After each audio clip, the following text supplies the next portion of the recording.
ভয়েসটা শুনে যান। বাস্তবতা কি জানেন? বাস্তবতা হচ্ছে আল্লাহ রাব্বুল আলামিন যখন কাউকে কবুল করে নেন, সারা দুনিয়া মিলেও তার কোনো ক্ষতি করতে পারে না।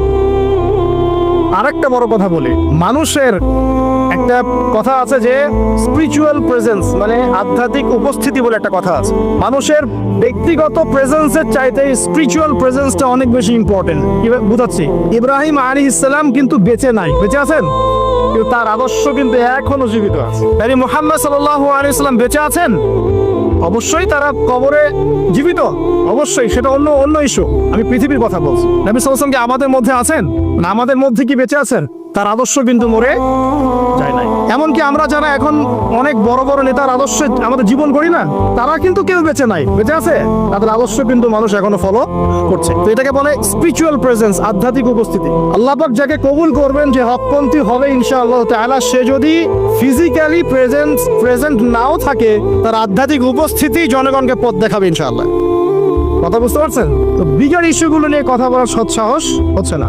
এখানে বলছিলাম যে তোমরা এই জাবাল রুমা থেকে নামবে না যদি আমাদের দেহটাকে পাখি খেয়েও ফেলে। সাহাবীগণ প্রথমে দেখলেন আমরা প্রায় জিতে যাচ্ছি, তারা নেমে আসলেন, বললেন আল গনিমা আল গনিমা। তখন একটা বিপর্যয় সৃষ্টি হলো। কি বিপর্যয়?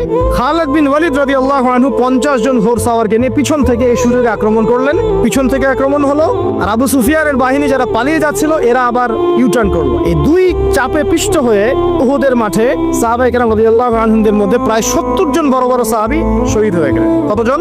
প্রায় 70 জন বড় বড় সাহাবী।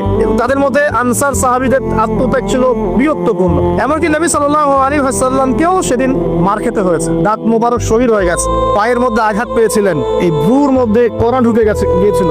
তার পাশে মাত্র 9 জন সাহাবী ছিলেন যখন তাকে আক্রমণ করা হচ্ছে। একে একে সাহাবীরা শহীদ হতে লাগলেন। তালহা রাদিয়াল্লাহু আনহু কথা বলা যায়, তিনি নবীজিকে নিজে ঘাড়ে করে নিয়ে উহুদ পাহাড়ের উপর উঠে গিয়েছেন, এত শক্তি ছিল তার গায়ে। আমাদের যুব সমাজ কি শিক্ষা নেবে এখান থেকে?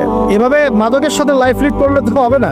এভাবে যে জেনা করলে তো আপনি ফিজিক্যালি স্ট্রং থাকতে পারবেন না, মানসিকভাবে স্ট্রং থাকতে পারবেন না। পর্নোগ্রাফিতে আসক্ত হলে তো আপনার শরীরে এনার্জি থাকবে না। জুয়া খেললে তো ওই রকম সাহাবীদের মতো আদর্শমান হওয়া যাবে না। নামাজ না পড়লে তো আপনার ভিতরে আধ্যাত্মিক শক্তি আসবে না। তো আমাদের যুব সমাজকে এখান থেকে শিক্ষা নিতে হবে। আল্লাহ পাক তৌফিক এনায়েত করুন। এখন সাহাবী উঠিয়ে নিয়ে গেছেন। নবী সাল্লাল্লাহু আলাইহি ওয়াসাল্লাম বলেছেন, তোমরা যদি কেউ জীবন্ত কোনো শহীদকে দেখতে চাও তাহলে তালহাকে দেখো, তার শরীরে প্রায় 60 থেকে 70টা দাগ ছিল, তারপরে তিনি শহীদ হন নাই সেদিন। আল্লাহ পাক তাকে হেফাজত করেছেন। তিনি বলছিলেন, আমি যখন যুদ্ধ করছিলাম, আর রাহিবুল মাকতুম বইটার মধ্যে আছে, আল্লাহ পাক তখন তাকে এত সাকিনা প্রশান্তি দিয়েছেন যে ঘুমে তার চোখ দিয়ে মানে শান্তির ঘুম চলে আসতো। তখন তিনি বলছেন, দুইবার আমার হাত থেকে তরোয়াল পড়ে গেছে ঘুমের চোটে। চিন্তা করতে পারেন, যুদ্ধ হচ্ছে, আল্লাহ পাক তাকে শান্তির ঘুম দিয়ে দিচ্ছেন চোখের মধ্যে। দুইবার অস্ত্র মানে তরোয়াল পড়ে যাচ্ছে হাত থেকে ঘুমের চোটে। তিনি শেষমেশ শহীদ হন নাই। নবী সাল্লাল্লাহু আলাইহি ওয়াসাল্লামকে ঘাড়ে নিয়ে উঠেছেন উহুদ পাহাড়ের উপরে।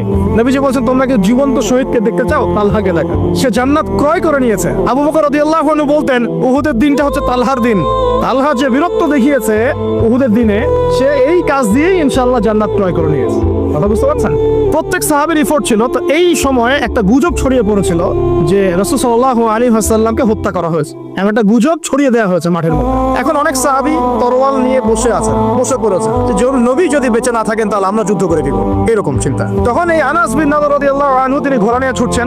পাশে দেখা হয়েছে সাদ বিন মুয়াজ রাদিয়াল্লাহু আনহুর সাথে। কার সাথে? সাদ বিন মুয়াজ, আনসার সাহাবী, বিখ্যাত সাহাবী, যার জানাজার নামাজে নবী সাল্লাল্লাহু আলাইহি ওয়াসাল্লাম বলেছেন যে 70,000 ফেরেশতা জানাজার নামাজে উপস্থিত ছিল। সুবহানাল্লাহ।